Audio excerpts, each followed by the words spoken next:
just one of those Yeah. days. Yeah. That the life There we button go. It actually happened. Yeah, we've been sitting here for 2 minutes staring at the little pinwheel going round and round and round like this. Hey, how you doing? He's Rob Hunter. I'm Mike Russell. This is Russell and Hunt. Thanks for hanging out with us. And I think there was let's see, one just very, very powerful nation that said, give them sport and they will never revolt. Yes. Then that empire went down. Right before the empire went down. This is Olympics time, and I don't even know if Rob is watching any of the Olympics. I didn't know it was going on. I spent the weekend at the bottom of the Grand Canyon, so I wasn't really seeing a lot what was happening. Oh yeah, buddy, we're doing some river rafting down there, and so I didn't really get to see. I came back home to the controversy that was the opening ceremonies, and if you missed any of the opening ceremonies, the reason why I didn't even care about the opening ceremonies, I mean, the kids were excited about seeing it, and whatever restaurant we were at after the rafting, they wanted to see the opening ceremonies, and I was like, I heard LeBron is the flag bearer, so no, I'm good. Count me out. I think the guy is scum. I don't like him, and I think that he doesn't represent the United States. So here it is, the controversy of the opening ceremonies, brought to you by the Frenchies. Philippe Catherine, je vous laisse avec lui. Yes, the Last Supper drag queen style. Yeah. Yeah. I'm not going to make you watch the entire thing, but this is the Last Supper with drag queens.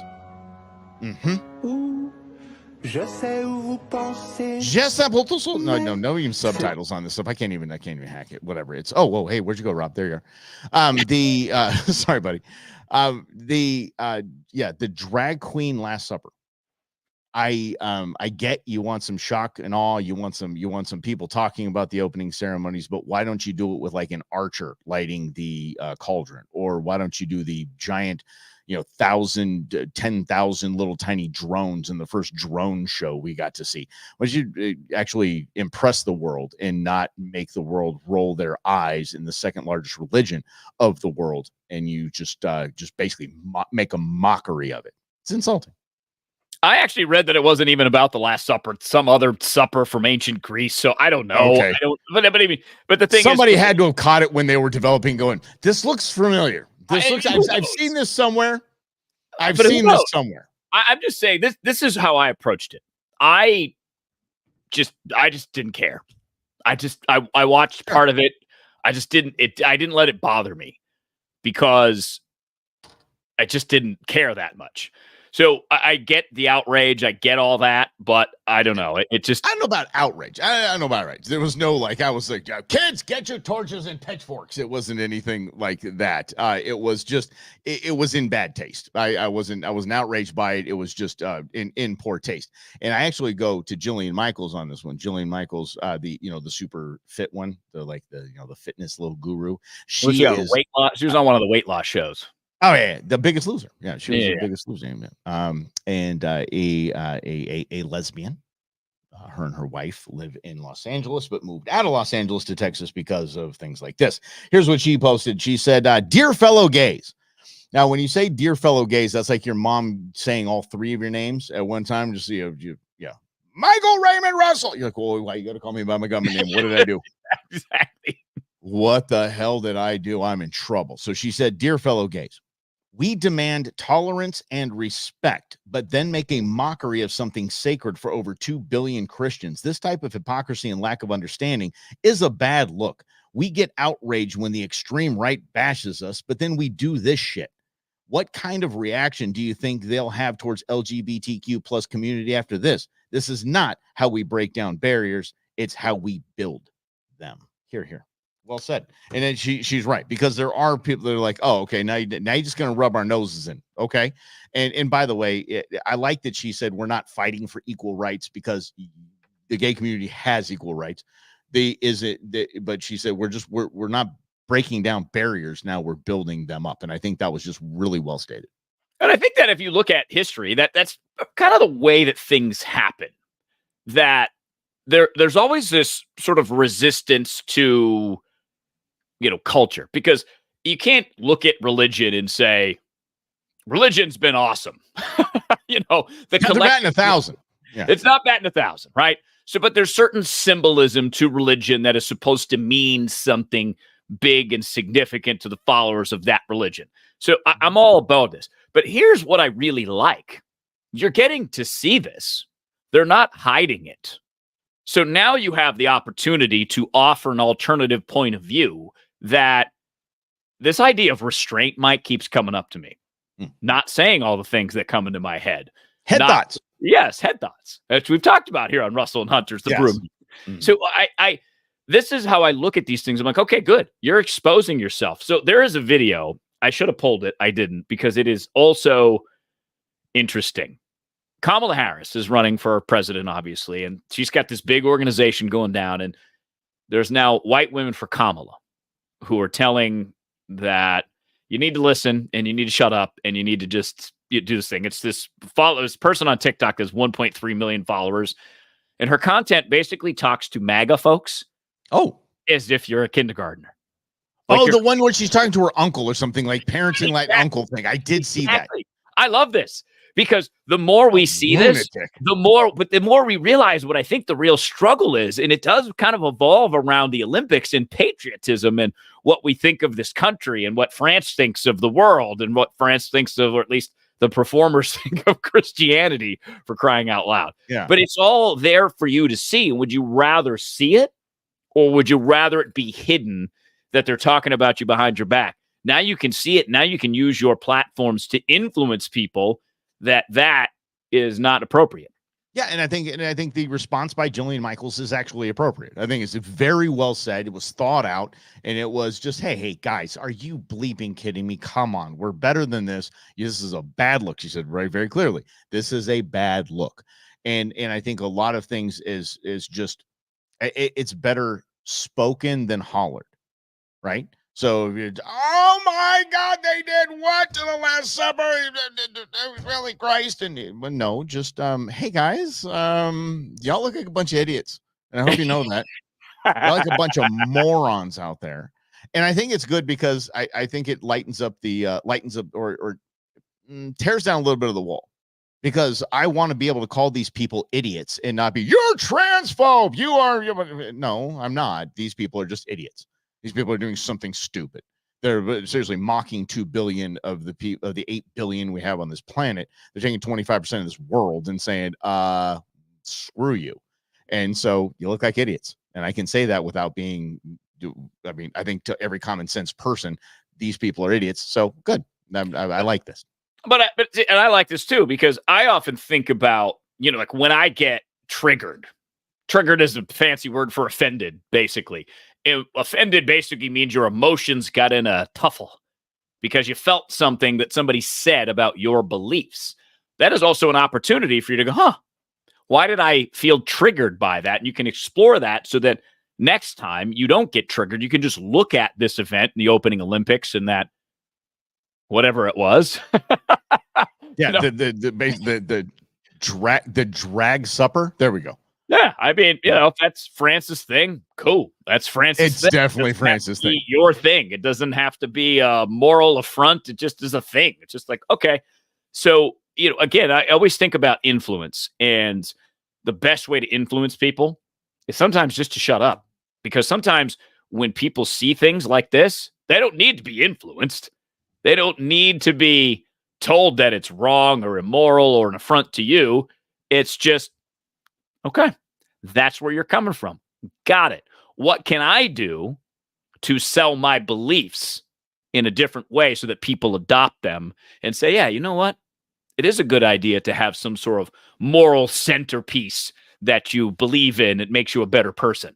I mean, moral centerpiece is just I don't even care if I have the microphone or the platform to change people in that way. I don't care. I'm not going to change any of the people that were, laying down for the drag supper. I'm not going to reach those people anyway. So I guess the best is to, if you're part of that community, which is the alphabet spectrum, if you're part of the alphabet spectrum, like Jillian Michaels, speak up. Say, okay, y'all, this is our team. Y'all being stupid right now.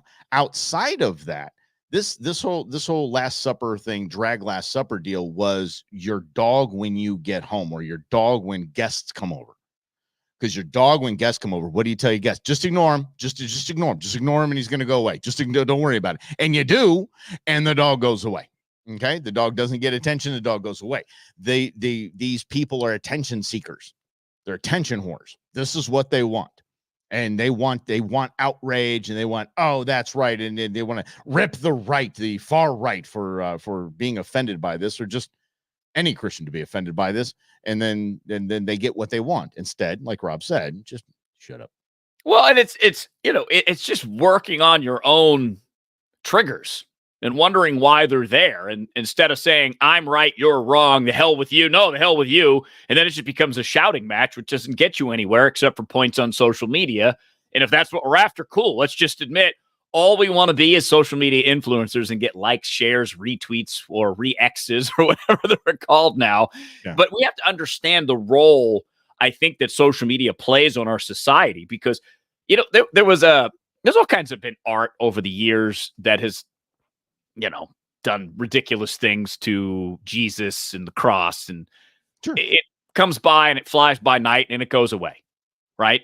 But now there's so many different, easier ways to get attention, and easiest way to get that is to be controversial. To back to your point, Mike, and I think that is part of the thing we have to unplug from in order to move past it. Is say, you know what? There's a lot of crazy things in the world that I don't agree with. There's a lot of crazy ideologies in the world that I don't agree with, but they're still real, whether I believe in them or not. So not giving them attention, which is like the biggest, craziest ask of all time, is part of the challenge. And I think that is a huge hurdle, is how do we stop paying attention to it? Because if you notice something, it's completely out of the news cycle? Trump almost getting his head blown off. It's as if it never happened. We've got like a week news cycle for an assassination attempt, and then we move on to the next thing. So the Olympics. Yeah, exactly. Oh, Kamala. Oh, we're outraged about that because it was a coup by the Democrats. By the way, I just point this out. Robert Kennedy is on the ballot. He hasn't gotten any primary votes either. So just pointing that out there. He doesn't have a chance in hell. Kamala does. No. Exactly. So that's the thing. Like, I love it. I want a shirt that says I won as many primaries as Kamala. I would love that. I think it's a funny point. It's a hilarious point, because she was planted exactly where she was supposed to be. Well, and that's, again, that was the controversy last week, and now we're on to the Olympic controversy. So the question is going to be, as we move through this week, what are we going to be ticked off about? And again, to use this, hold on, I got to pull this quote up. It'll be Kamala. Kamala will not be able to get out. You think Trump can't get out of his own way? Kamala's not going to be able to get out of her own way. There's no way that ego is going to let them do to her what they did to Biden and just say, shut up and read your teleprompter. This is the perfect scenario for Kamala. If it was an 8-month campaign, I would agree. For 3 months or 98 days or 97 days or whatever left. Yeah, that's it. It's basically like, can she do it? I don't know. But, like you said, there is definitely coverage, and there's definitely momentum has shifted in the campaign. Trump's got to figure out how to seize that back strategically. Yeah, well, I would say, okay, so the whole momentum, I think, comes, all they're talking about is fundraising. That's it. Literally, that's it. Fundraising, and the fundraising is shenanigans. It's all a bunch of it's money laundering is all it is. They signed over the account to Kamala. They took Biden's account and sent it to Kamala. The very next day, y'all. Again, I need to point this out. They were the stupid. I have COVID, so I'm gonna go ahead and do this over speakerphone to my campaign headquarters. Campaign headquarters literally changed logos overnight. So yeah, the whole like, oh, look at all the momentum behind Kamala. No, this was all the books were already moved over to Kamala, and this is the fundraising in 100 million in 24 hours wasn't raising 100 whatever the hell 100 million in 24 hours wasn't that at all by any stretch. And again, I know what's his name? Some O'Keefe. What's his name? James O'Keefe. Yeah, James O'Keefe. Don't like him, but I mean, dude, when you knock on somebody's door and they're like, yeah, I didn't donate 10,000 times in 2 years. I just didn't. It's all funny math. Rob, pop that up. What do you got, bud? Yeah. So this is, and again, this is part of it, right? We put this up on Friday, Mike, and we've said this before, but basically the point of this quote is these outrages that constantly happen distract us from what you just talked about, Mike, from having intelligent conversations about the state of our politics. Because, again, the big number to me is Trump's disapproval rating. It's 36% in the poll I saw this morning is approval rating, 36%. It's hard to win like that. So strategically, I don't know what's going on here. I get what the Democrats are doing. I get that they have a coordinated effort. And a lot of it is designed to do this, is designed to distract enough people in this country so that they don't have these conversations. Like this Big Brother thing that we thought 1984 was going to be all about. They're doing it, right? They're changing language, which we talked about last week. They're altering things, history that you can't Google search, as Rhonda put this here, right? You can't. So I'll remove this quote. So I get all of this, but what's the bigger picture to me, Mike? And that's what I'm trying to get a grasp on is, okay, if the bigger picture that's playing out here is as nefarious as we might think, the strategy has to be then bigger than the outrage, because the outrage is already happening and they're distracting people. So how do you, in a sense, restore this country's values in this country in a social media time where millions of people are programmed to be pissed off every day? Well, I understand the whole pissed off thing. I get it. And I think, again, and I'm an apologist. I believe we the people get this. We see it. We understand what's going on. Kamala, literally, you talk about disapproval rating, bro, come on. Kamala was the most solid disapproved VP in modern times since they started tracking this nonsense. And overnight, she is the golden child. We see that. We understand that. We get that. We know what's going on. I think I really, in my heart of hearts, there is as much momentum behind her. I actually don't think there's as much momentum behind her as even Hillary had. Because Hillary was actually had a following. Hillary had a decades-long following. Kamala does not. Kamala is not even inspiring as much as Hillary was. And I think we the people see that. And I understand that. I mean, go to Rhonda's point here. You can't even. I think what did I see today was somebody put in President Donald, and the only options came President Donald Duck or President something else. It was just something spelled wrong or something like that. And so. I don't see that we the people are being fooled by this in any way, shape, fashion, or form. It's all smoke and mirrors. I cannot see a upswelling of support for somebody as unlikable as Kamala Harris. Maybe, but like I said, so there's a big difference between us. We're all here. We pay attention to politics. Mike, you and I have been doing this in this game for a long time, but there's millions of people who don't. Millions of people who didn't even know who the vice president was. Millions of people who just found out the name Kamala Harris, and there is enthusiasm behind it. So all I'm saying is that I go back to this point. This election is going to be close. It's going to be determined by which team has the better ground game, which team has the better get out the vote apparatus, because that is going to be huge. Because, the Democrats don't play when it comes to that. Democrats are a machine. They have a massive organization. They have already supposedly 170,000 volunteers to help Kamala Harris win. It's not something to brush aside. It's not something to paint over. It's an understanding that in order for Trump to win, he's got to out strategize, right? He's going to have to get people out. He's going to have to try to get buses filled with people to go take them to the polls the way that the Democrats do.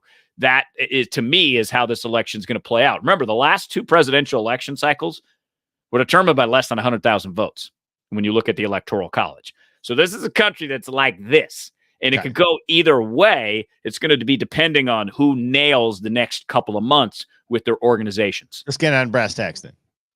Let's get down. Now we know the players. Let's get down to it. Ready to bet? Because I'm ready to bet. I'm ready to go. Okay, Trump wins. Trump wins hands down. That's okay. So we can go multiple bets if we want. We can do an over under. You guys help us out here. How should we play this? Because I'm conductor of the Trump train at this point. So let's man, I just with it. Look at dude. I just rolled through Route 66 on the way to Grand Canyon. So we stayed between Peach Springs and Seligman. And it's just, I mean, dude, just Trump. Oh, yeah. Mhm. I went to Um, Oatman. It was the same thing. Oatman is kind of on the Yeah. route. It's like small mining town. And that was Yeah. like 2 years ago. Yeah. Oh yeah. Oh no. It's going. I don't see a lot of Kamala. I don't see a lot of Kamala flags. So let's do this. Let's go with the straight up and down. Straight up and down vote. Play golf with no way in the world. So let's do this.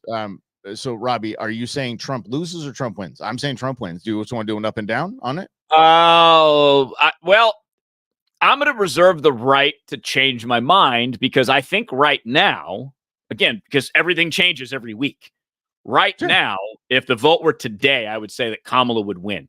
I don't know that will hold up all the way till November or October when we really start getting mail-in ballots. So as of now, I will take your bet. But you can't say I'm not going to bet later on when the polls change, dude. We got to say it now. Again, this isn't based on, this is me 25 years of coverage. I understand. Understanding polls and how they work and how they don't work and I'm not worried about that, Robbie. I'm saying, do you want to bet? Do you want to bet? Let's bet. If you don't want to bet, we'll bet. Just say you don't want to bet. I will bet that Kamala will win. Okay, dude. Okay, losers got to wear the other shirt. We got to buy a campaign shirt and wear it. I like Brendan's idea there. No. I'm not wearing either one of those campaign shirts. That is not. I will not take the bet. Okay, then what's the bet? It's a good question. Let's make it. I think the loser does have to do something. I like Brendan said Rob's hedging bet like the DNC primary. I can at the very end change my vote. No, come on. Well, no, right? I mean, I'm just saying, if like I say, that things will change in the next month. I understand that. Coming out, there's a DNC conference coming out, and it might all go Kamala's way. Fine, cool. So then you win. So we have to bet. What's the bet? All right. We'll go bigger in our standard 4-pack nonsense. Let's go. Come on, let's go a little bigger than that. Okay, let's do the campaign shirts. Okay, campaign shirts. Money to either campaign and buy the shirt. I'll have to do it on a black market somewhere so that the money doesn't go to either the RNC or the DNC. Well, then that's what you do. You go on Amazon or whatever and look for an independent small business, whatever little icon that they got there, and you can do it there. Okay. All right. How about this too? If Trump wins, you get to pick the shirt or the hat. It's one or the other, and then I get to pick it if it's Kamala. Okay. Why not? What the hell? Okay. There we go. Yeah. And unlike our normal shows, where we made these bets, these are stuck on Facebook, Instagram, YouTube. They stay. Mm-hmm. So there we go. All right. It's on, baby. Okay. And then I'll do this. But it's weird. It's like I don't want to root for either side, but I don't want to wear either shirt. So no, I'm not rooting for a side. I know one side's going to win. So I'm literally all of this nonsense with Kamala is smoke and mirrors. It is just smoke and mirrors. There's no ground swelling of support for a woman so unlikable and that nobody knows squat about. So it's just not there. But here's the deal.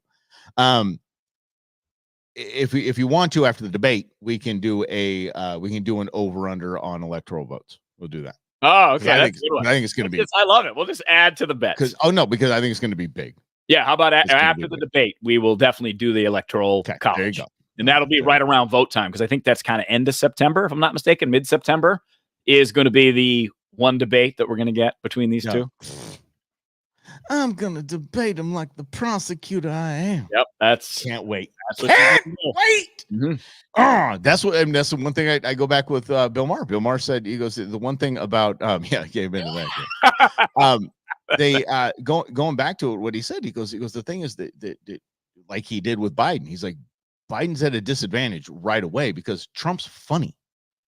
Trump is an entertainer. Trump is going to look for that one bite that he's going to get, and he got it. Like, he just served it up to him when he said, I don't understand the second half of what he said. I don't even think he understands that. He's an entertainer and he's funny. Kamala isn't. Kamala's horrible. So it's going to be an interesting debate. It'll be fun. It'll be fun to watch. California is getting what California gets. Rob was talking about the minimum wage, the $20 minimum wage for fast food workers, and it's what kind of impacts that on? Well, small businesses that are fast food restaurants, especially the independent ones, are closing. They're firing people. They're not giving people the amount of hours they had prior to the $20 minimum wage. Because, and this is where I really agree with you. And this is this is where I think the ground cell is, Mike. This policy obviously is a ridiculous economic policy. You can't just force a fast food company to update their wage to $20 an hour. I wish that it was awesome that everybody made $1 million a year. But if everybody made $1 million a year, it'd be worthless. Every house would be $5 million. Amen. Right. So that's just the way money works. And fast food is not a job designed to have a massive economic output. It just isn't. But now it is because you have to pay $20 an hour. But see, this is where the groundswell, I think, is, Mike. There is a bunch of people in this country who want to feel good versus have good prosperity-inducing economic policies. For example, if I were Donald Trump, I would solely run on the 2017 tax cut and say it was the greatest thing that has ever happened to the United States economy because we reformed the tax code so that businesses could grow. That's what I would run. Because this policy is what the Democrats want. They want to force wages, but labor is the biggest expense in just about any business. And businesses are always looking to cut back on labor. And if you make them pay like $5 an hour more per person per hour, they're going to figure it out by raising prices, cutting hours, kicking people out. And that's exactly what's happening because these things have consequences. But the feel-good part, Mike, think about the politicians and the voters. So the liberal woman, the teacher that we were talking about before, the kindergarten teacher, this is a perfect example. She is willing to cede all of her sovereignty to someone else because she feels it makes herself look good, particularly BIPOC women, as she says, people of color, right? So for this BIPOC loving, which is fine, but if you're willing to feel good versus actually get results, you love this policy. You love that Gavin Newsom in California and the Democrat lawmakers there force fast food companies to spend $20 an hour per employee because it makes you feel good, like we are winning the game against the rigged system of capitalism. Yeah. Meanwhile, you don't pay attention to the actual results, and you probably don't eat fast food that much. So this is completely outside of your realm, but you're waving it around like a flag. It reminds me of the UPS's brilliant move, the union UPS. This was an absolute brilliant move. When Secretary of Mayor Pete, as feckless and useless as that little punk is, he has because he knows crime's down because he can now safely walk his dog to the Capitol. He couldn't do that under the previous administration. Couldn't because crime was too much. He had his back up against the wall with this whole supply chain deal, and things were going horrible for the Biden administration. Inflation was just jumping through the roof, and so the union for UPS said, "Oh, all we have to do is threaten. That's all we have to do is threaten to strike." And these guys are screwed. UPS shuts down for a day. You want to see a supply chain problem? Shut UPS down for a day. So the administration jumps in, gets involved, goes to the table, and allows UPS or forces UPS to now pay their drivers over $100,000 a piece. $100,000. What happened shortly after that made zero headlines? 12,000 UPS employees were laid off. 12,000. This is basic. This is basic economics. Is what this is. So McDonald's, Chick-fil-A, In-N-Out, Del Taco, all these places have to raise their prices now, and just to stay up the game. I mean, forget about just laying off 1-2 employees. That's not going to do enough. You still have to run a business. You still have to have employees there, or you just don't run a business. You can't run. These people can't work 120 hours a week. So you got to make sure that you at least have staff, but you're paying them $20 an hour. Nobody's getting a raise. Nobody's getting a promotion, but everybody makes $20 an hour. And now your now your dollar menu starts at $4. Yep. You have to. And who does that impact? Everyone else. I can't go to Taco Bell now. It's $16 just for me. I got 4 tacos and 1 Crunchwrap Supreme. I didn't even get a drink, Mike. I know I keep talking about this, but that's the impact of that. And the impacts of that downstream are businesses end up closing, or they don't do as much business because every time the price goes up, you get less people buying it. It's just one of those things. So this is how I'd run the campaign if I were Trump. I would use that story everywhere around the country, even to Grizz's point. I would take this comment right here that Seattle did the same thing. Yeah. His brother cheered until he lost his job, which is exactly right. Be careful what you wish for. Sure. It's absolutely bonkers. But it goes back to the Democrats being, what do you mean, where we been? But Sterling, we're right here, pal. It's a comment on Twitter, though, which I didn't even know we could have. But Sterling, we see you. So if you haven't caught up, we walked away from the radio station to do it this way. So thank you, Sterling, for being here. Appreciate you being here, buddy. Appreciate everybody being here. You guys are the best. And but yes, so certainly we do this every day at noon. So there we go, Monday through Friday at noon. And but getting back to the basic economics of this, it is one of two things, or maybe a little bit of column A, column B. The Democrats in the Democrat Party, they're the ones that are saying we need $20 minimum wage because they bank on the masses being stupid. Democrats think we the people are the dumbest flock of sheep ever, and they keep getting away with it. So they might be onto something, at least on that side of the voting aisle. Or second is that we've stripped our public education so much that we don't understand as a we the people basic economics, because it's an easy no-brainer that, okay, if we have to pay everybody more, we have to charge more, or we're going to lay people off. It's those greedy business owners that they want to have a profit. Yo, please. Did you hear it costs nothing to open a Chick-fil-A? The Lord's Chicken? Costs nothing? You know? Nothing. Or like maybe it's like 10 grand or something, just like nothing. You mean like a low buy-in on the franchise fee? Like zero, almost zero. Yeah. But here's the deal though. But here's the deal. They take 50%. Yeah, there you go. Standard franchise fee, like franchise fee is like 7% or 8%. I'm sure it's a little more than that now. But like 7 or 8% of every dollar you make goes to McDonald's, because, again, this goes to the stupidity. Remember this? McDonald's needs a livable wage. McDonald's, like, it's not McDonald's corporate you're going after. You're going after somebody who's just put their entire life into owning 1 or 2 McDonald's. That's who you're going after when you're talking about these pay increases. But 50% for Chick-fil-A, it's around half. But they're like, we're going to get you up and running. You're going to make money. Don't worry about it. We're going to make money. You don't have to leverage your kids' college. Makes $5 million, I think, a year, and they're closed on Sundays. The average McDonald's is 2. Mm-hmm. So just to put that in perspective, Chick-fil-A knows what they're doing. It's the Lord's chicken. Yep. They've got the crowd control under control, too. So when they came to the COVID vaccines, who did they call? Like, I think it was in Atlanta. They had it at the stadium there. They're like, we need to call the Chick-fil-A people because they know how to do driving. Move it. Let's go. Keep them moving in and out. And it's the same as, you remember one of the greatest movies of all time, So I Married an Axe Murderer. Mm-hmm. When he was asked his dad, how can you not like the Colonel? He goes, because he puts an addictive chemical in his chicken that makes me crave it fortnightly, smartass. Yes, the same thing with they've got to put something in that chicken, man. They got to put something in that chicken. I hear it's pickle brine is how they. It is not. That is actually I did because I want to make it at home. Mm-hmm. I ain't paying $15 for a sandwich, so I'm like, I tried it. Wasn't a pickle brine, but pickle brine for pork and chicken is absolutely fantastic. Off the rails, good. Always a win. It really is. But I want to go back to this information because this is what we talk about a lot. Is information is power. Information is key. If you're looking at intelligence and we talk about intelligence, all intelligence is information. CIA, DIA, NSA, all these things.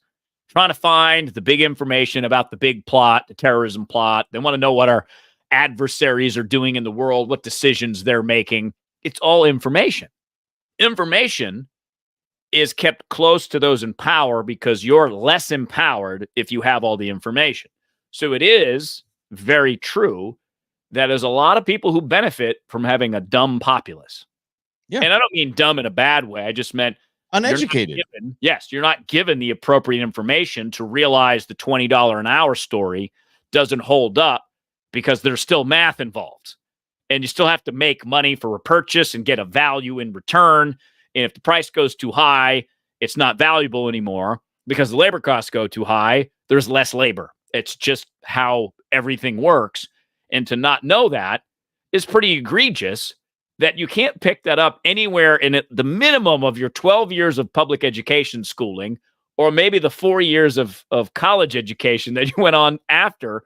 And you still sit there and you cheer this policy, even though, as Rhonda pointed out here, that as soon as you hear the policy and the plan, you know it's not going to work. If you have a brain, or it's not even that if you don't have a brain, if you've been educated enough to know how money works, even just a little bit.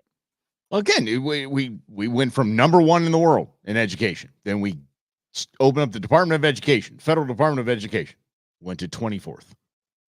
We're just, you're going to let government teach. Mediocre. Yeah. Well, and also government will never teach you enough to overthrow them. So that is just keep them uneducated, just keep them wanting more from us, cradle to grave kind of thing. And that's basically the way it is. Speaking of government being government, the Washington Examiner, God bless you for doing what you're doing, because the Washington Examiner actually started scratching their head like all of us are, because we see this. I mean, the damn center caps were stolen off of my freaking truck. Like, who steals the center caps? So they're all gone. I haven't even replaced them. I'm not going to worry about it because they're going to get stolen again. So I'm going to forget about this noise. But how is the Biden and Harris, whatever administration we're calling it now, how can they say crime's down? You know, Jen Kondasaki on there squawking all about, crime down, crime up is a myth. Crime up is a myth. Washington Examiner dug into this and found out what was going on and how they could possibly say and convince themselves that they're true or actually show stats. Well, they're using the FBI.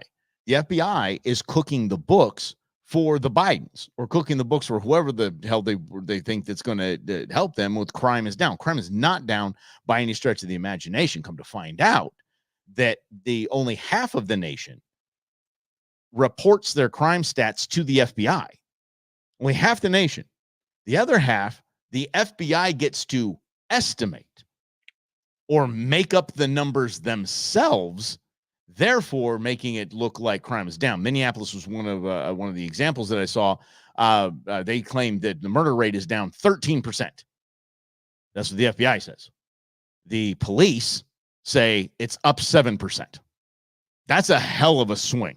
Got a 20-point swing there because the FBI is like, no, it's got to be down like 13%. Nope, it's up 7%. But if you go by the FBI stats, then hey, you got yourself a hell of a campaign message there. Anytime you have numbers, they're subject to be manipulated. The unemployment number is a perfect example, or additional example. So I don't know what the current unemployment rate is. Let's call it 3.9%. But it's not an accurate number. Unemployment measures the number of people actively seeking work who cannot find it at the current time. And there's some other measurement in there too, if I remember correctly. But what it doesn't measure, that 3.9% number, is underemployment, or the number of people that have 2 jobs, or the other various factors that impact our work. Well, the people not looking for a job. Yes, that whole part too. And we've talked before that there's a pretty significant number of young men who just aren't even bothering to look in the workforce. They've just disappeared, essentially, lost in video game land or something. Yeah. And that's really strange.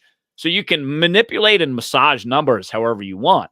And crime is one of the things that America looks at when we vote and say, crime's not doing well, let's change it up a little bit. But see, New York City used to do the same thing, still does the same thing, because they were one of the premier institutions in law enforcement that really started diving into crime stats under Giuliani. And it just so happens, a friend of the program, New York Rob, he used to work in crime stats and talks about how they were all manipulated. So oftentimes they would take, say, I don't remember which one's worth, a burglary or a robbery. I think a burglary is with a firearm or with a weapon.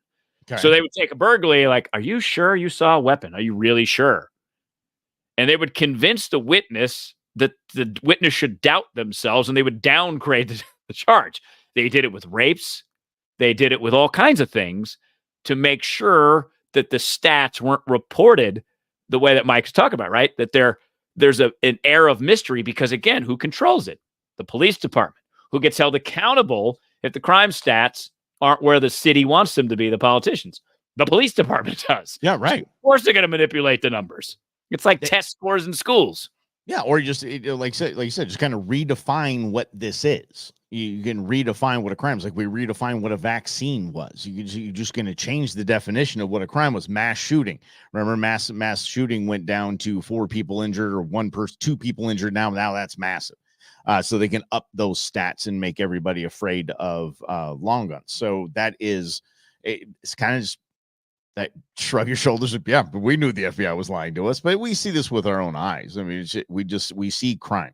We see in the fact that Secretary says that he can now safely walk his dog in the Capitol. No, he can't. It's a cesspool. Rob and I were there. And I was like, hey, you robbing test? I was almost running out of there myself. I was like, I don't care if I got a plane. I'm getting out of here. I don't even want to be in this city anymore. It's disgusting. That is true. We actually got an earlier flight home. We did. I wanted to leave. Yes. Wait, what's that endorse? Oh, geez, I know. Yeah, there were a number, and this is why I think the momentum is there. At least the news momentum, whether or not it's real, to your point, Mike, is different. But this is something that actually helped Katie Hobbs win. Remember, because there was a former colleague of ours and a bunch of other Republicans who came out and had a press conference over at it's right in Paradise Valley. Oh, yeah. In the corner right near the Monte Lucia Hotel. Yeah. They had a press conference there. It's like Barry Goldwater Park or something. And they all came out as Republicans voting for Katie Hobbs. And it was in part because Kari Lake told McCain voters to F off. Yep. Like, that's just dumb. And that, to go back to this point, right? You're seeing that Bisbee, Nogales, Somerton, San Luis endorsing this. There's definitely something there, but it shows to me how upside down the whole world is. Not even upside down. Not even close to upside down. Not even close to. This is very easy to see. This isn't those mayors all collectively go, hey guys, their Sunday mayoral barbecue that they like to have, once a month, hang out together and say, hey, why don't we go out and endorse Kamala Harris tomorrow? Let's just go make this happen. No. See, their party tapped them on the shoulder and said, if you don't want to be primaried, if you like being mayor, and if you want to have any kind of future in our party, you're going to make this announcement. Okay. And they did. That's what it is. It literally is it. Or if you want to come over to the other side, whatever it is, there's gamesmanship here. There's not I need to endorse Kamala Harris as our president. Those mayors, come on. They have been absolutely destroyed by this administration. So it's just shady. It is what it is. It's ugly politics is what it is. Well, and the good news is they don't have a big influence. I mean, no one. Endorsements never do. I don't know why so many people think I am voting. I don't care. Good for you. Like all these prominent celebrities and politicians, like, I don't care who you're voting for. I'm voting for. And they're not going to be influenced by you. But that does get back to this part that life is really what I think about life right now, Mike. It's a collection of skills to help you navigate bigger things in life. So, for example, let's go back to job. What was your first job, Mike? Oh, shoe store. Shoe store, baby. Yeah. What did you learn in that shoe store that you can apply now? Because, your first job you get, mine was bagging groceries at the grocery store. Then I became a cashier and worked in the grocery store for 5 years. But I learned some skills in there that I could apply to my radio career, that I could apply to my life. How to talk to people. What do you mean, what did I learn? What did you learn at a shoe store? What do you learn at a shoe store? But you learn how to be an employee. You learn how to work for a company. You learn what expectations are. You learn how to meet those expectations. You learn how to problem solve with customers who are not always nice. we were the only spot. I knew somebody was going to come with the Bundy jokes, and it had to have been Grizz. So and that's the thing to me is that we were the, oh my gosh, I was very Bundy in a lot of ways, because we were the only place it was in Seal Beach, California. We're the only place in the area in Orange County that sold Clark sandals. And if you understand, Clark sandals are for older people. They aren't the young crowd. And there was this big retirement community up the road called Leisure World, right? We called it we called it Seizure World. But okay, so the Seizure World bus, they would come pick them all up. All these old ladies, they'd pick them up in Leisure World, and there was a bus stop right outside of the shore shop where I worked. And and we'd see that bus come, and we'd be like, oh no. And they had all just shuffle off that bus, and we just go, oh my gosh, I'm going on my lunch because I'm not putting sandals on old ladies' feet. It's just not all, but I mean, come on, don't mind my bunions. So Mike, shoe business, the things that you can't unsee. That's true. And smell is awful. Don't bring your Awful. smelly feet. Don't bring your smelly feet. No. Mm-mm. And Rob knows. That's why I kind of have a foot thing. Like I like very attractive feet. That's good. That's a good thing. It's a good thing in my book. Agree. Yes. Mhm. Don't make fun. I'm not making fun of old ladies. I was just calling balls. I'm calling balls and strikes here. I'm just saying that's what at 18 years old. Those are formative years, man. That's true. That is true. Yeah. But it's taking those forward. So go back to this fast food job. We have this idea that a fast food job is for someone who is 50 years old and that's the career. No. Working at a fast food joint, there are career paths that pay very well in that industry, but you have to learn those skills. You have to learn how to become a manager. You got to learn how to do the fry station. You got to learn how to take the orders. You got to learn how to cook the burgers. And you can take those skills and parlay them into something, especially if you have a degree. That's how it works. I don't know why all these politicians want people to skip that, because it's supposed to be an introduction to the world of work when you're a teenager. And occasionally, maybe if you're out of a job, you're 40 years old, you go work at McDonald's. But it's not meant to be you stay as a cashier at McDonald's forever. But now you're ensuring with a $20 an hour wage, you're going to get stuck there forever. My SoCal peeps are coming out of the woodwork. I love that. Oh, yeah. Yeah. Rhonda, what's up? Rhonda actually played Cypress Little League. Oh yeah, Really? my dad, my stepdad, him and his buddies, they were all friends since they were in Little League themselves, and they grew up in that area back when it was all farmland, and they called it Shit Acres. They called the whole group. That's what they called their group, the Shit Acres crew. But yeah, so I would have gone to Kennedy High School if I didn't move out here. Yeah, go to Apollo High School. Yeah, went to Cypress. What's up? Yes, and you remember the Shore Shop in Seal Beach right there on PCH and Seal Beach Boulevard. That's right. Anyway, yes, but Caesar World. That's right, Stephanie. Caesar World. We're all over the place. Yeah. Mm-hmm. Oh, Lynn, you're from Palm Springs too. That's cool. Yeah, we passed the test and escaped. That's what we did. That was good. Good job. Yeah, we definitely did. What were we talking about? Sorry, I'm back. I can't get the imagery out of my head from those Clark sandals. I just can't. I can't. All right, let's go to this then. Thanks. Buddy. This story to me, mind blowing. Brittany Griner plays for the Phoenix Mercury here in town where Mike and I live, and many of you guys live as well. So Brittany Griner, prior to getting arrested and being sent to a Russian prison, was one of these kneelers for the national anthem. But it's funny what happens when you go to a Russian prison. The national anthem means something a little different to you, as Brittany Griner is suggesting here.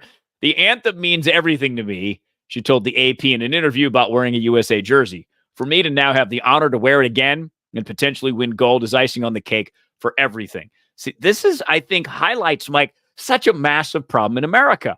We have a lack of perspective. We have it so good in this country that we forget the rest of the world sucks compared to us.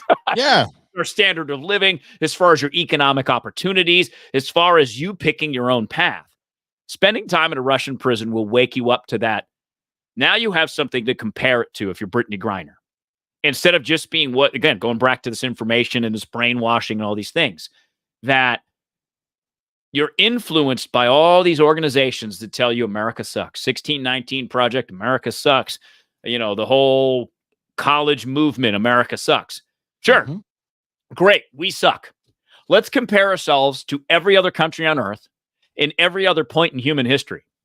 Because if we suck, everything sucks.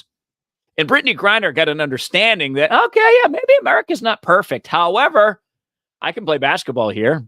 I can smoke weed here in Arizona. I can go buy all the cartridges of weed that I want.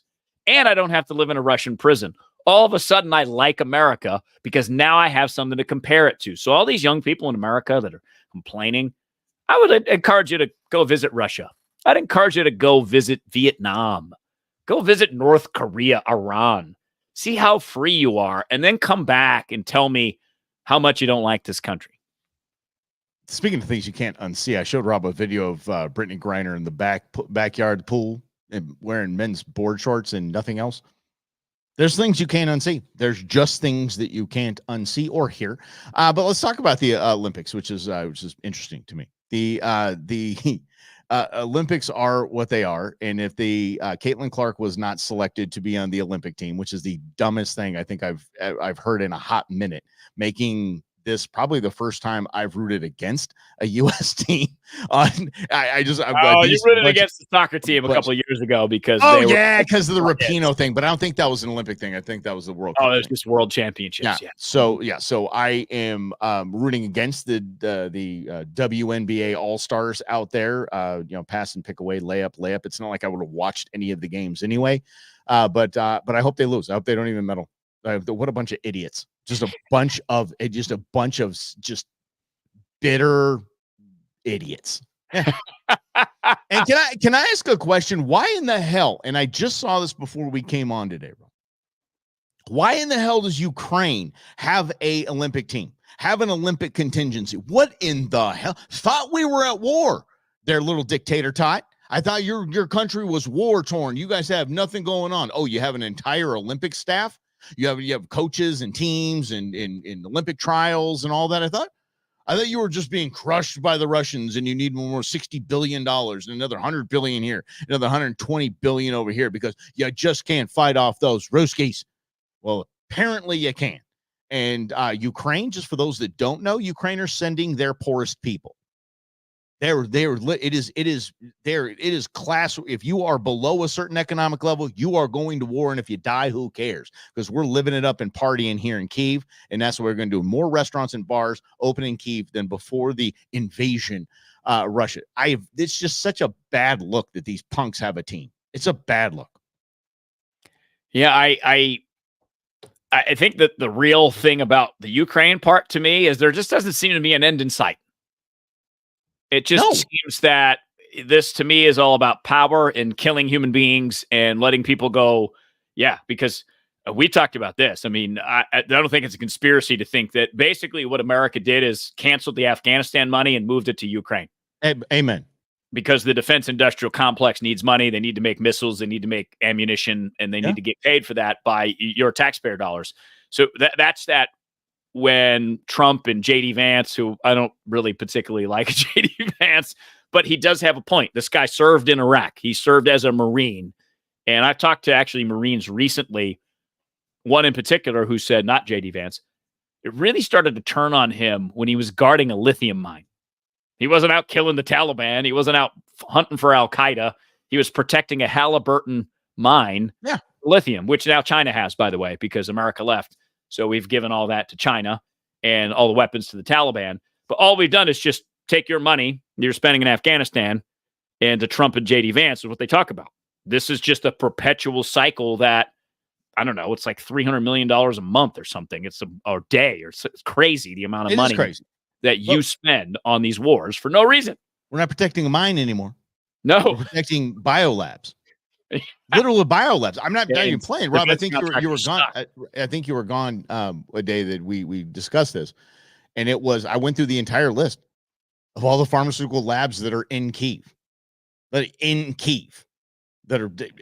that's exactly what we're protecting at this point. And I don't even know if we're protecting it. We're just moving money through and funneling. But there's no way Russia's going to get anywhere near Kyiv. Because this, I mean, we're lifting up in basically a war machine, and we don't have ends of wars anymore. That's gone, Rob. When you say that this is going to be just a never-ending thing, we don't end wars anymore. Exactly. There's no. I mean, it used to be a thing. The president would come on TV, my fellow Americans. Today we blah blah blah blah blah. We bombed Kraplakistan or whatever the hell it is. We went after them. We got what do we do? The right thing to do, the moral thing to do, the just thing to do. And now we just start a war and we don't even have here's our goal. This is what we want to do. Here's the end. Nope. It's just let's more money, flag waving, more money, flag waving. But man, I was again I'm not cheering on the WNBA All Stars there in wherever this thing, Paris. I'm looking at these Ukrainians. I saw gymnasts before we came on, and I'm like, fall, yeah, fall. Come on, fall, yeah. But it's funny because now they are just crushing in all of these sports that aren't sports, because if it has a judge, it's not a sport. But all of these judged competitions, Ukraine, let me tell you, they're getting those high points. So stupid. Bring on the track. I want to see that to Sha'Carri Richardson. What's up, girl? I think that what we talked about on Friday, Mike, was propaganda essentially and how it works. And you get told a certain amount of information that you believe is true, but oftentimes it's that distraction. It's, oh no, wave the flag because you feel good about yourself for supporting a democratic country fighting against the evil Russians. Cool. All I have to do is wave my flag and I support it. But meanwhile, when you look beneath the patriotism in the narrative, you see what Mike was talking about. You see what I was talking about. You see what you guys have probably read here or there, that the challenge is the industrial complex is so interwoven with our economy that if you took all the money out, there might be some drastic consequences for that. Who knows? Are we willing to say, I don't care. Let's deal with the consequences and let the defense industry lay off some people. It's fine. Well, we're being told, okay, I want to go back to that. We're being told that it's a democracy. Ukraine is not a democracy. It's a corrupt dictatorship, and it has been. It's the most corrupt nation in Europe. It just is, and it always has been. But now we have to say, oh, we're defending democracy. And we're not. The place is a wreck. Always has been. It's the mafia of countries. That's what it is. It's just they steal money. We've been involved in it. Like the United States government, not saying we haven't. In 2014, got rid of the guy that was running it and installed Zelensky, basically. Yeah. So there's this again. The power structure in the United States creates more problems than it solves by far, because it doesn't solve problems. It just likes to spread chaos. That's what it is. Because even the argument for funding Ukraine is, well, it's taking out one of our adversaries. Russia's losing troops, tanks, missiles. Great. Were we going to go to war with Russia? Really? Yeah.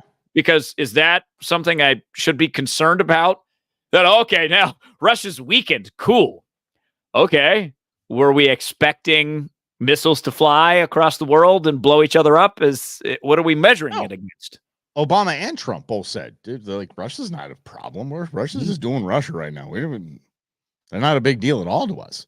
And it's the truth. It's still to this day. And that's why Trump's very confident in saying that. Trump's like, this will end quickly. This will end quickly. When we get this, when I get in office, I will end this. Just watch. It's going to happen. I believe him when he says it too. Why? Because he's been there. It's kind of weird that we've got this whole, this is a weird election. I mean, we actually have one that can run on a record of being president. Like, I know how. I've been there. I lived in that house over there. I lived down the road. Yeah, no, it's going to be interesting. But Trump can end it because it's just a money laundering scheme. Is all this entire war is. Rob can back me on this. I've been against it since day one. It says something's fishy here. It's not. This is not cool. This is unnecessary. And sure, Schnitzel, I was right. Yeah, you want to talk about America being what America really is? Because again, what we were told in school is propaganda. America's great. America's awesome. Our government's awesome. And if you think about how we look at history, we only really look at it through a political lens. Who was the president when? What the president decided to do? What Congress passed as a law? We don't talk about the yous and the me's that actually changed the world. We don't talk about Thomas Edison and what he went through to create electricity, or Tesla and how he reformed Edison's electrical invention and made it better, and it's still used today, because those are the real difference makers. Presidents don't invent things that make our lives better. Sure, president can once in a while put a policy in place, like a tax policy that makes it easier for your small business to grow. No doubt about that. But there are other lenses in which we can look at America through. And if you took the politics out of it, to your point, Mike, that you brought up many, many minutes ago, and you brought up many times, we the people usually win. Usually we the people figure it out before the politics figures it out. Like, for example, the civil rights movement started in the 50s. The people figured that out way before the politicians did. The politicians were afraid. Yeah. White politicians were afraid to talk to black people like Dr. King. But the people had already moved and already decided that we're going to make changes. Maybe not in Mississippi and Alabama necessarily, but much of the country. Right, yeah. This is wrong, and we should do something about it. Here's the deal. I'll say this. America's getting exposed. So to Jan's point here, Jan says, I'm an old woman and growing up was great. Okay, cool. I get that. America was. Here's the deal. I think America's always been pretty screwed up. We're the young kids. We're the young kids in this world. We're like, okay, we're gonna go do this right. It's like the headstrong 18-year-old is gonna go do things different than his parents did. That's how we're gonna go do it. Come to find out, we didn't do it really much differently than what we took off from that we fought a war for. We're not doing it very differently. If you think, oh, but we don't have a monarchy. Have you ever seen a presidential motorcade? Yeah, we do. So understand this. Please understand this. And I'm being very, very straight with you here. America's always been the way we see American government now. It's always been that way. Okay. We just now have a clear view of it because we have access to information. We have access to 24 news. Like we actually have the sunlight that is being shown on these corrupt idiots, and we get to see this. It's been that way. Now we're just seeing it. America's greatness is we the people. Americans are the greatest nation in the world. Americans are the greatest people. We just are. We're just built differently here. And we're built differently because of the founding fathers. Everything out there in DC since then has been a bunch of bozos. Well, and that's because the government is filled with fearful men mostly and fearful women who enact fearful policies, who talk about what you should be afraid of. My life, when I think about it, as compared to every other human ever in all human history, has been relatively easy. Yeah. I didn't have to live in a cave. I didn't have to build my own house. I didn't have to hunt and forage for food, although I do enjoy that as a pastime and as a way to eat more organically when I can't get in the supermarket. But I didn't have to do any of that. In fact, one of the things I love most about my workout program, I'm using my male body in a way that I've never used my body, to lift things, to use it for what it's designed to do. And I think that's really fun because I'm free to live the life that I want regardless of the government. Government sucks. As Mike's point, it's always sucked. So my job is to live the best life that I can regardless of the idiots that run the show.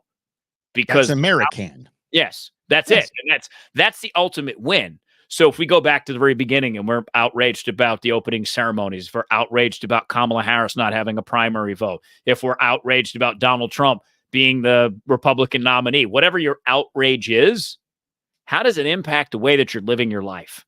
Because you're in charge of only that. And that's that freedom and that spirit that Mike was talking about. And I want to bring up something just as a quick pivot that Rhonda writes here. That's a wrong, sorry, Rhonda, wrong quote there. I wanted to bring up your, this one here. That's a good point, right?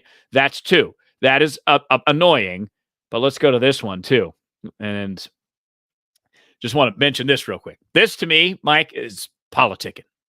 Because number one, to do it in a constitutional amendment is very challenging to do. Very. So it's just giving liberals and Democrats reasons to go to the polls because they don't like the 6-3 majority that conservatives have. So they want to hear something that Biden and or Harris is going to do to quote unquote change it. It's just not that easy to do. You could do it in the Senate or in the House, but that's also difficult because, you have to have overwhelming support. And it's not something that is going to happen easily. It's so funny that we're the Democrats are telling the Biden administration telling us we're saving democracy in Ukraine, which is it's a dictatorship. It's not a democracy, and we can't have Trump as the president because he's going to ruin democracy. Well, we're over here ruining democracy in our own primary. No, it's for your own good, Michael. Yeah, we know better than you. Thing. It is for your own good. We followed the system of the Supreme Court. We followed the system of the Supreme Court. We don't like it, so we're just going to go ahead and change it because that's the only way they can win. Is the only way the Democrats can win right now because of Americans, because of we the people. The only way these bozos can keep doing what they're doing is by these kind of shenanigans. Well, and FDR tried it too, right? FDR got a bunch of Supreme Court decisions he didn't like, so he started to float this idea because it worked for him. Politicians always want to benefit themselves. Every single one of them. Every one of them. they try to promote themselves because it's the nature of the business. And I think that if you start with that point, regardless of which party you like more, understand politicians are, at least in some regard, are in it for themselves. And that's okay because they're living their lives the way that they want to live their lives, just like you can live your life the way that you want to live your life most of the time. You know? Yeah. And back to Ronald's point, look, I mean, that's why, remember the whole, gay marriage, we should be able to marry who we love and this, that, and the other thing. Yeah, you're right. Yeah, you're right. The reason why Americans couldn't is because we gave the authority to who can marry who to the government. Period. We made marriage, and you put so many other examples. I'm just using marriage as the example here. Why do we have to ask the government for permission to marry somebody? Well, what in the hell is that? That's not exactly what that goes back to what I was saying. Like, America in that regard is pretty damn screwed up. That's basically going back to where we fought the war to escape from, right? But Americans, again, are the difference. Americans are built differently. And that is we the people. And that is the greatest nation of Americans. No doubt. It's the reason we went west. It's the reason we rebelled against England. It's the reason people start businesses, build skyscrapers, because we can. Because the prosperity that these great thinkers and innovators and inventors, they have given us the tools that we can do whatever we want in our lives, that nothing is impossible. I love to watch those History Channel shows, like The Food That Built America, The Machines That Built America, The Titans That Built America, and the decisions that these guys and women, in some cases, make, gambling it all on their idea. And the idea doesn't work the first time, and they refine it, and it works the second time. And then it makes eating easier. They're talking about Ivory Soap is one I just watched recently. And Solid soap. Nobody was bathing back then because you didn't think about it. It wasn't part of normal life. So they invent this soap almost by accident. They discover, okay, cool, it works. Now what do we do? Well, by accident, they left whatever makes the soap on, and that's how they found the float, how the Ivory Soap floated. And that's what they built their marketing campaign on. And Ivory Soap was the first nationally advertised product, and hugely innovative because people were dying of dysentery, dying of diseases that were easily avoidable if you just washed your hands or washed your armpits or whatever. Yeah. So because of that innovation, it brought the entire American society and later the world to a much cleaner, hygienic place so that we could live longer and contribute more. You want to hear something weird about me? I love Ivory Soap because it dries my skin out. I love it. I love it. I also love hotel towels that are just like, it's like sandpaper. Oh, the rougher the towel, the better for me. Because I just it's almost like exfoliating. I'm drying my face. I love it. Absolutely love it. Love me some Ivory Soap. Ivory Soap. It's like 100-something years old now. Still out there doing its thing. And Jen, we're not still on the radio. No, we're doing this. This is our platform where we can say whatever the hell we want to say, and we can say it how we want to say it. We can say it when we want to say it. We can travel and do this show. We can do whatever we want to do. Said shit. Oh my goodness. I was reading a quote, Robert. I was reading a quote. Shit. If you think I wasn't, that's bullshit. So, Jan, we do, if you know some old Russell and Hunter listeners, maybe you chatted with them on Facebook here or there, invite them in. Yeah, because even Sterling's point earlier, some people don't know. They just, because the radio station isn't going to tell her, oh, by the way, you guys should go listen to Russell and Hunter on Facebook. Go over there. I'm not going to say that. It was crazy, too, because I left and I had a whole plan that I was going to be able to say goodbye, that it was time for me to do something else and kind of do this on our own. And they didn't even, nope, they were like, nope, that was it. You're done. We're not even letting Mike say anything. They made Mike say that I was on extended vacation for like a month.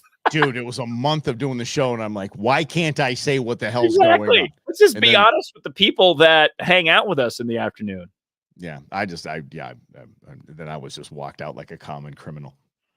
Been there before too. And they kept my fan. I'm still bitter about that, dude. I'm bitter about that. That's the one to talk about bullshit. That's some bullshit. I almost went to filled in for one of the Sunday guys. I was going to go in the studio and get my fan back. So if you ever watch, you will hear a little like in the background of one of those shows. That's my fan. Damn right. Still contributing. Had a remote and everything. Thing was fantastic. Had a timer on it. I don't know why a fan would have a timer, but it had a timer on it. It was actually very useful because when you were not there, I would forget to turn it off. So I would put on the 4-hour setting from 2 to like 6, and I can put it on for an hour. The last hour of the show, I'm good to go. Yeah, Worked out okay, well. so and by the way, Jen, where do we get our money? Well, at the end of every show, like right now, we pass the collection plate. Mhm. So go. I kid. No, this is something we're building, and that's why we said invite people in, because the more we build this, the more the social platforms say, "Hey, we kind of like what these guys got going on. Here's a little cheddar." Advertisers, here's a little cheddar, things like that. So that's how we are getting paid. So that's how that works. So the more you invite in, we can grow this and grow this and grow this and grow this, and then people are whatever. And offer you a that whole statement just ran out of gas at the end. I don't know where it went, but yeah, that's the ABC's of me. Well, and I think that the goal here is to push the conversation outside of the propaganda channels that currently occupy the media, because they basically all say the same thing. Either Kamala's the greatest or Trump's the greatest. Neither one of them's the greatest. They're just people like you and me. They're not going to solve all your problems, either one of them. So let's get beyond this hero worship of politicians, and let's have some real discussions about what's happening. We'll solve all your problems. Just keep tuning in at noon, Monday through Friday. That's when we're on noon. So just to answer a little bit. Yes, yes. I'm glad you found Skin Sterling, and yes. So let everybody know exactly where we are. We still do terrible impressions. We still are the tightest of friends, and he's my little brother from another. And so we're still hanging out, doing this every day, hanging out with you guys. So we appreciate that. We have gone a little bit over time, but let's make it happen every single Monday through Friday at noon, right here on Russell and Hunter's the Brewmaster. Have a great day, everyone, and we'll see you tomorrow at noon.